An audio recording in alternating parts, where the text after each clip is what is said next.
Excuse me guys. So hello friends, and I'm back again with my another video on Body Click channel. I hope guys you are all doing well in your life and आप लोग काफ़ी स्वस्थ महसूस कर रहे होंगे. So चलिए आज हम बात करने वाले एक बहुत इंपॉर्टेंट और एक सेंसिटिव टॉपिक के ऊपर, जिसको लेके आई थिंक आप लोग समझ गए होंगे कि मेरे टॉपिक का नाम देख के. यस, तो आज हम बात करने वाले हैं कि heart attack and cardiac arrest during gym. जैसे कि आप जानते हैं कि आजकल हाल ही में ही काफ़ी हमें फेमस लोगों के नाम सुनने को मिले हैं जो जिम में एक्सरसाइज करते करते वो कोलैप्स हुए और उनको हार्ट अटैक आया and they are not with us anymore. ये तो वो लोग हैं जो काफ़ी फेमस है और जिनका मैं अगर नाम बता सकूं तो जैसे कि एक इंडियन टेलीविजन एक्टर सिद्धांत वीर सूर्यवंशी, जो कि सिर्फ एक 46 ईयर्स ओल्ड के थे. उनके साथ भी कुछ ऐसी भी रिसेंटली हादसा हुआ कि वो अपने जिम में जैसे नॉर्मली वर्कआउट करने जाते हैं वो गए थे, बट वो वहाँ पे कोलैप्स हुए एंड उनके साथ हार्ट अटैक की घटना हुई and he is no more with us. अगर मैं एक और व्यक्ति का नाम लूँ यहाँ पे, जो कि एक बहुत ही फेमस इंडियन कॉमेडियन थे जिनका नाम था राजू श्रीवास्तव जी. अगर मैं एक और व्यक्ति के यहाँ पे अगर बात करूँ तो जिनका नाम है रेमो डिसूजा, उनके साथ भी कुछ सिमिलर हादसा हुआ था लेकिन वो सेफ है. तो वो भी अपने जिम में वर्कआउट करते करते he started feeling chest pain and उनको डिस्कम्फर्ट हुआ एंड उनको हार्ट अटैक ज़रूर आया था उस टाइम पे. बट ये बहुत ही उनको अलार्मिंग सिचुएशन रही थी. सो आज हम इसी बातें आज हम एक चर्चा करने वाले हैं और मैं आपको वो बताने वाला हूँ कि ऐसे कौन से साइन होते हैं जो आपको अपने पूरे दिन में या अपने लाइफ में समझने चाहिए कि अगर आप किसी भी चीज़ को लेके कोई टॉक्सिसिटी हो या फिर कोई डिस्कम्फर्ट इंटरनली अगर आपको फील हो रहा हो तो क्या आपको डॉक्टर के पास जाना चाहिए या नहीं जाना चाहिए. And do not forget to watch this full video because it's going to be very very important for everyone. So first हम बात करने वाले हैं कि ऐसे कौन से वार्निंग साइंस होते हैं कि जिसको देख के आपको समझ आना चाहिए कि यू शुड स्टॉप एक्सरसाइजिंग या फिर ट्रेनिंग. First is breathlessness. तो ब्रेथलेसनेस पे हम लोग जब बात करते हैं, अगर मैं एक लेमैन की अगर भाषा में समझाऊँ तो यहाँ पे जब भी कोई हमें सांस की दिक्कत होती है तो हमें यहाँ पे ढंग से सांस नहीं आ रही होती है.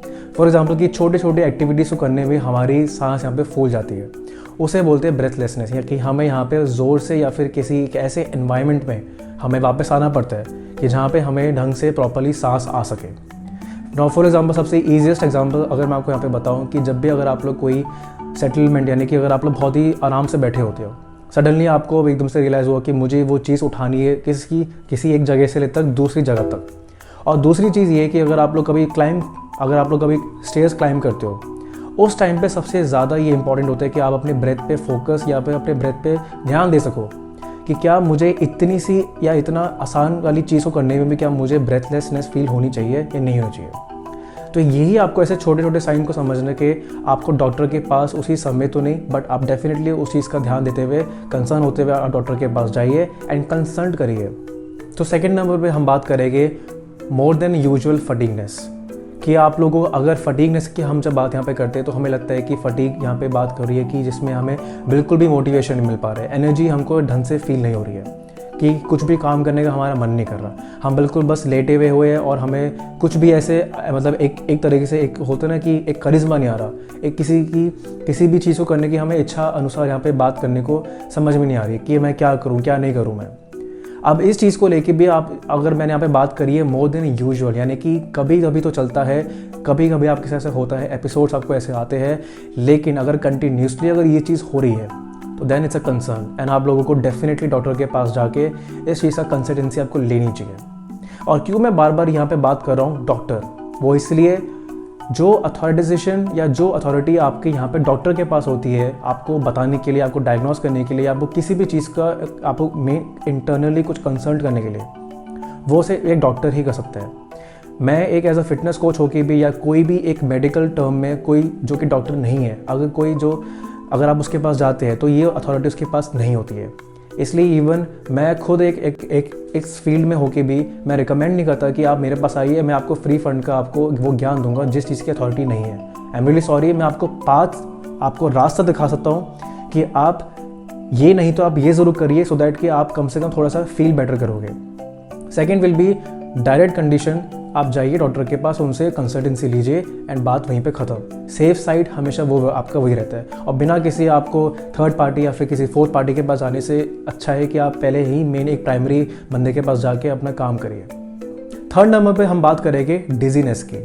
हम जब बात करते हैं यहाँ पे डिजीनेस की, तो डिजीनेस और फटीगनेस में थोड़ा सा कहीं ना कहीं अंतर होता है. फटीगनेस यहाँ पे हमें लेके आती है कि हमें वो उस चीज़ की अंदर एनर्जी नहीं है कि हम उस चीज़ को कर सके वो काम।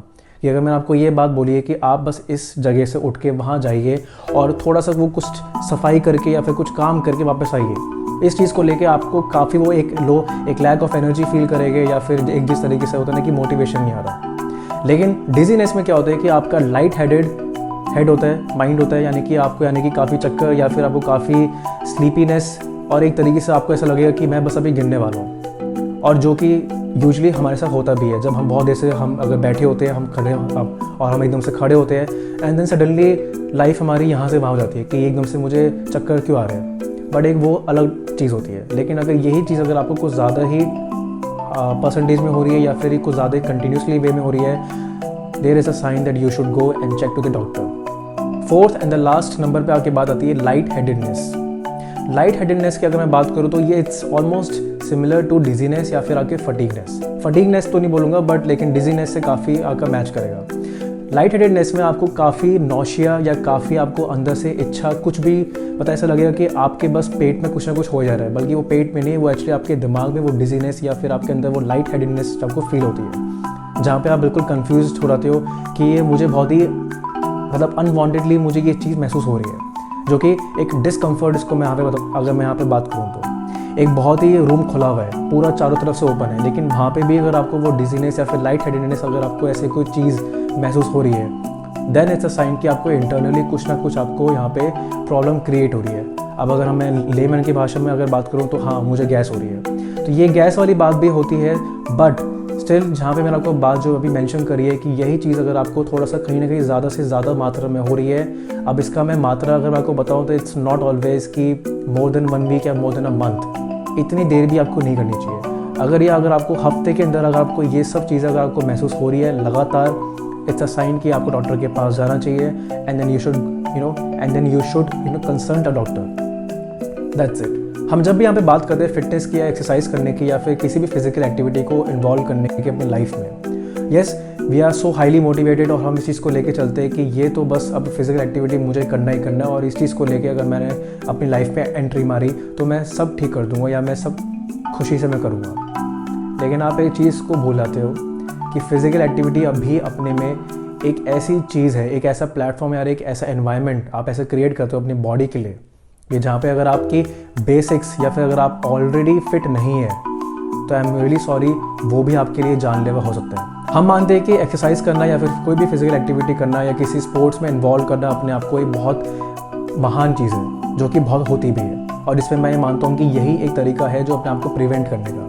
लेकिन इसके भी कुछ उसूल होते हैं और ये भी एक एनवायरनमेंट क्रिएट करती है। तो पहली चीज़ ये आती है कि क्या आपको ये पता होना चाहिए कि आप ऑलरेडी फिट हो, एक आपका बेस लेवल बना हुआ है जिस चीज़ को लेके आप ये कह सकते हैं कि हाँ कि मैं कम से कम इतना तो बेसिक लेवल ऑफ एक्टिविटी मैं कर सकता हूँ। उसके लिए उससे पहले भी आपको अपने बॉडी के बारे में कुछ चीज़ें पता होनी चाहिए पहले से। 2 चीज़ें यहाँ पे आती है। जेनेटिकली अगर आपको पता है कि आपके परिवार में या किसी भी लेवल पे अगर आपका कोई बैकग्राउंड मेडिकल बैकग्राउंड है तो आप उस चीज़ को लेके हमेशा कंसिडर आप करोगे कि येस अगर मुझे ये इस चीज़ को प्लेटफॉर्म पे अगर एंट्री मारनी है तो I should be first prepared my self internally and mentally and physically both. उसके बाद जाके आप यहाँ पे जंप करोगे टूवर्ड्स द एरिया, यानी कि उस प्लेटफॉर्म पे जहाँ पे आपको पता है कि अब आपके अंदर कुछ ना कुछ इंटरनली वो चेंजेस आना स्टार्ट हो गया after doing those exercise. Second is कि हाल ही में अगर आपके साथ ऐसी कोई चीज़ हुई है या फिर आपका लाइफस्टाइल अगर आपको पता है कि वो स्वस्थ नहीं है इतना, and then you started thinking चलो अब मैं से जंप करता हूँ माउंट एवरेस्ट की तरफ, या फिर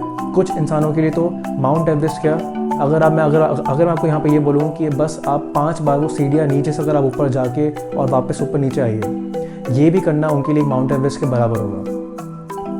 तो ये इससे पता लगता है कि आपका लाइफस्टाइल यहाँ पे कितना इंपॉर्टेंट रोल प्ले निभाता है।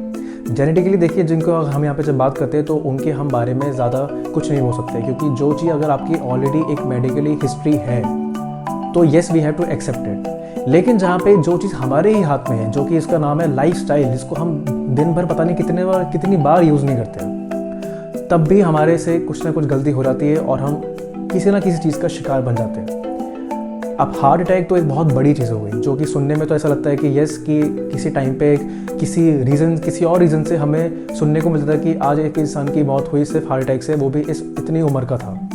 लेकिन अब वो उम्र इतनी घट गई है कि डॉक्टर भी हैरान हो गए और डॉक्टर को यहाँ पे बोलना पड़ गया है कि अगर आपकी उम्र 30 साल से ऊपर हो चुकी है तो then you should consult a doctor just normal checkup for your heart, यानी कि कार्डियक आपका जो एक यानी कि आपको कार्डियोलॉजिस्ट के पास यानी कि अपना हार्ट को दिखाना बहुत ज़रूरी होता है अगर आपकी उम्र 30 साल हो चुकी है और या फिर अगर आप 30 साल से ऊपर है तो। डॉक्टर को भी दिख चुका है कि जिस तरीके से अभी आजकल की लाइफस्टाइल जो लोगों के अंदर चल रही है वो बहुत ज़्यादा टॉक्सिक और बहुत ज़्यादा ख़राब हो चुकी है, या फिर उस चीज़ को ठीक करने के लिए भी we need to checkup earliest as possible.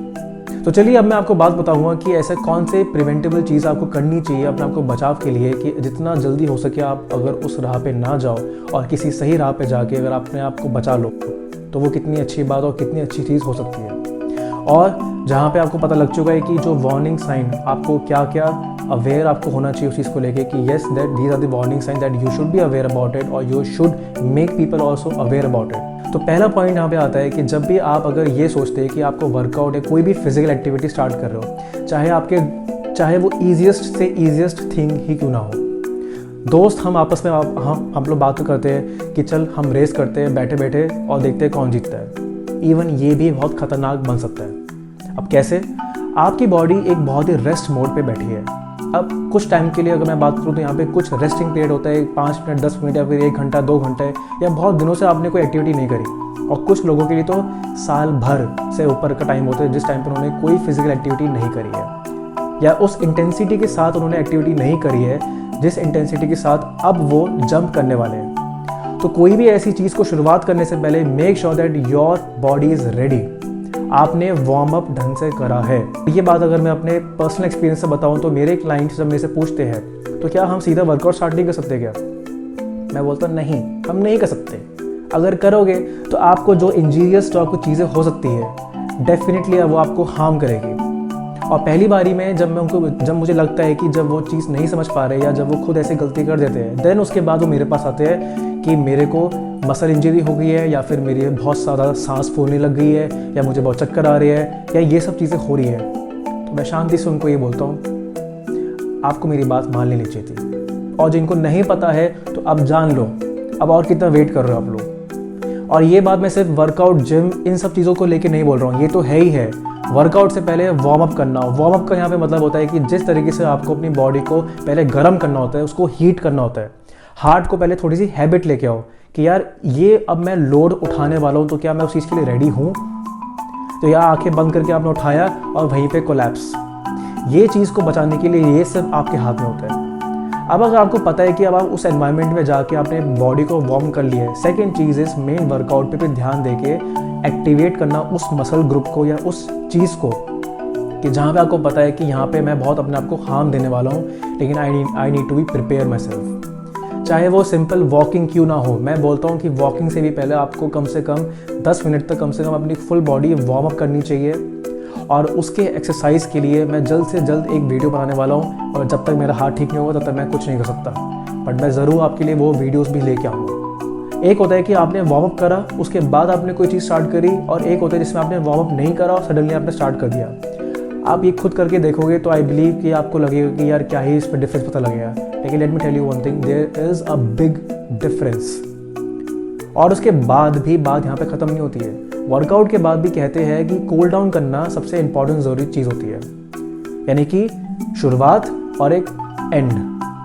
Starting and ending is the most important criteria. एक ऐसे 2 पिलर्स होते हैं जिसमें बीच में होता है हमारा वर्कआउट। लेकिन अगर शुरुआत और अगर आखिरी जो एक समय होता है एक वर्कआउट का अगर वो सही नहीं होता तो आगे जाके दिक्कत फिर हमें ही होती है। मतलब आप लोगों को होती है खुद से, या फिर जब क्लाइंट मेरे पास आता है कि मुझे ये चीज़ चल रही है, उसके बाद अगर मुझे ये पता ऐसा लगता है कि आपने ये चीज़ नहीं की थी वर्कआउट के पहले या वर्कआउट के बाद, वो चीज़ को रूटीन को आपने फॉलो नहीं किया था, देन इट्स अ फॉल्ट। तो आपको ये चीज़ सीख के अब आपको नेक्स्ट टाइम दोबारा रिपीट करनी पड़ती है कि यार जो मैंने अभी टाइम जितना अभी अपना अच्छे से जो मैंने अपने वर्कआउट में जो मैंने किया था वो सब मेरा वेस्ट गया। प्रो लेवल की मैं यहाँ पे बात नहीं करूँगा, मैं यहाँ पे मेजॉरिटी की बात करूँगा जो कि होते हैं बिल्कुल बिगनर्स या फिर इंटरमीडिएट लेवल। प्रोस की अगर मैं बात करूँगा तो वो एक काफ़ी डिटेल वर्जन में बात चली जाएगी। और सेकंड चीज़ है कि जहाँ पे हम जब बात कर रहे हैं तो नॉन कम्युनिकेबल डिजीज़ की बात कर रहे हैं यहाँ पे। अब चलिए एक बहुत ही न्यू टर्म है, बट मैं आप लोगों के लिए इसलिए आपको ये सब बातें बता रहा हूँ जिससे कि नेक्स्ट वीडियो या आगे जाके जितनी भी वीडियोस बनेगी वो इन्हीं बातों पे चर्चा मैं करने वाला हूँ। और उसके बाद देखते हैं कि अब मेरे ये वीडियो बनाने के बाद आप लोग कितना स्वस्थ और कितना स्ट्रॉन्ग फील महसूस करते हैं और कितना मोटिवेटेड फील महसूस करते हैं। और उसी तरीके से मैं चाहूँगा कि आप लोग भी मुझे सजेशंस, कमेंट, लाइक, सब्सक्राइब ज़रूर करिए सो दैट कि आगे जाके मुझे भी मोटिवेशन बनती रहे। और अगर नहीं भी अगर आप लोग करोगे तो भी मैं मोटिवेट रहूँगा। सेल्फ मोटिवेशन इसी को बोलते हैं। बट मैं ज़रूर चाहूँगा कि आप देखिए और आगे इसको प्रमोट करिए अपने साथ वालों के साथ, अपने लव्ड वंस के साथ, और खुद पे भी इम्प्लीमेंट करिए। वो ही मेरी जीत होगी और आप लोगों की तो जीत होगी।